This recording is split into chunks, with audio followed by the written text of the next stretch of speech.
គ្រប់ជម្រាបសួរបងប្អូនទាំងអស់គ្នាបាទនេះជាសកម្មភាពកូនជ្រូករបស់ខ្ញុំបាទពីមុនមកអត់ដែលថតបង្ហាញដូចជាបង្ហោះបាទឲ្យបងប្អូនទស្សនាទេហើយទៅកូនជ្រូកខ្ញុំពីរនេះបាទគឺខ្ញុំចិញ្ចឹមដោយប្រើទឹកដោះគោបងប្អូនអត់មានមេទេដោយសារមេរបស់វាតែកូនអត់រួចទេបងប្អូនហើយកូនជ្រូកពីរនេះផងដែរគឺបងចដូនមួយខ្ញុំឲ្យបាទហើយបន្តិចទៀតខ្ញុំនាំបងប្អូនមើលវីដេអូបាទសួស្តីបងប្អូនហើយកូនជ្រូកពីរកំព្រាមេបាទមេវាទៅចោលហើយបាទកាត់អត់រួចបងប្អូនមេតវងហើយទៅម្ចាស់គេខ្ជិលຕົកខ្ជិលថែអញ្ចឹងទៅក៏គេឲ្យខ្ញុំឥឡូវឲ្យខ្ញុំមើល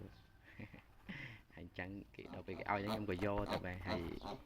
ឥឡូវយកមើលថែបាទដាក់កម្ដៅបាទផឹកទឹកដោះគោហើយចាំមើលដឹងនៅមិននៅចាំមើលបាទសាកល្បងបាទបាទហើយសម្រាប់សកម្មភាពមួយនេះបាទបន្ទាប់ពីយើងឲ្យវាបាយទឹកដោះគោបងប្អូនបានចំនួន6ថ្ងៃបងប្អូនបាទឃើញវាតាមខ្ញុំរហូតអាការវានៅតូចហ្នឹងបងប្អូន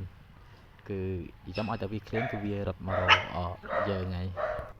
បាទហ្នឹងហើយអញ្ចឹងបន្ទាប់ពីបងប្អូនទស្សនា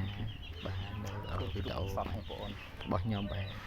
ជាពិសេសសម្រាប់ការថែទាំសត្វបាទដែលយើងធ្វើដោយខ្លួនឯងផ្ទាល់បាទបងប្អូនអត់មានមេគ្រប់គ្រងអញ្ចឹងណាបងប្អូនហើយយ៉ាងម៉េចដែរបងប្អូនសម្រាប់ការថែទាំរបស់ខ្ញុំបងប្អូនយល់យ៉ាងណាដែរបាទតើល្អឬក៏មិនល្អហើយសម្រាប់កូនជ្រូកខ្ញុំពីរនេះបាទគឺម្ដងថ្ងៃនេះគឺនិយាយចំយើងគិតខ្ញុំគិតតាំងពីថ្ងៃខ្ញុំយកមកបងប្អូនមកដល់ពេលនេះគឺវាមានអាយុមួយខែ17ថ្ងៃហើយបងប្អូនគឺយើងគិតតាំងពីថ្ងៃកើតមកបាទហើយហ្នឹងហើយពេលខ្លះទៅវានៅចង់បើដោះនៅឡើយទេបងប្អូនប៉ុណ្ណេះប៉ុន្តែខ្ញុំសង្ឃឹមថារស់ថ្ងៃមុនហ្នឹងបងតូនមួយខ្ញុំគាត់មកមើលដែរហើយគាត់ជក់មាត់បងប្អូនគាត់ថាគាត់សរសើរថាគាត់បើពួកអីគាត់ឃើញគេខ្លះគឺចាំអត់រស់បងប្អូនបើបងមួយនៅ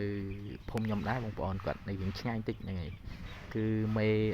ទៅចោលកូនចឹងដែរបងប្អូនចំនួន10ក្បាលបងប្អូនគឺគាត់ចាំអត់មានរស់មួយទេគាត់ឲ្យបើដោះគោដូចគ្នាប៉ុន្តែឆ្ងល់ហេតុអីបានជាវាអត់រស់អញ្ចឹងណាបាទហើយសម្រាប់ខ្ញុំទទួលបានការសរសើរបាទពីគេពីឯងដែរបងប្អូនអើយគ្រប់យ៉ាងគឺខ្ញុំចេះតែរៀនហើយយកចិត្តទុកដាក់ផ្ចិតផ្ចង់មិនថាសត្វមាន់សាច់ជ្រូកទេបងប្អូនគឺខ្ញុំចូលចិត្តស្វែងយល់អំពីវាគឺគ្រប់យ៉ាងគឺខ្ញុំ ពេលខ្លះបងប្អូនខ្ញុំអង្គុយជឹងអង្គុយគិតជាមួយវាតើធ្វើយ៉ាងម៉េចអញ្ចឹងបងប្អូនអញ្ចឹងបានថាអ្វីក៏ដោយនៅពេលដែលយើងភ្ជុងបាទនិយាយថាយើងចឹងបាទសិញ្ចឹងគិតជាមួយវាហាក់ដូចជាគ្រប់យ៉ាងវាដូចប្រាប់យើងឲ្យដឹងមកបងប្អូនពីតម្រូវការរបស់សត្វអញ្ចឹងណាបងប្អូនហ្នឹងហើយបងប្អូនវីដេអូហ្នឹងក៏ចង់និយាយរៀបរាប់តែប៉ុណ្្នឹងបាទអរគុណច្រើនសម្រាប់ការទស្សនា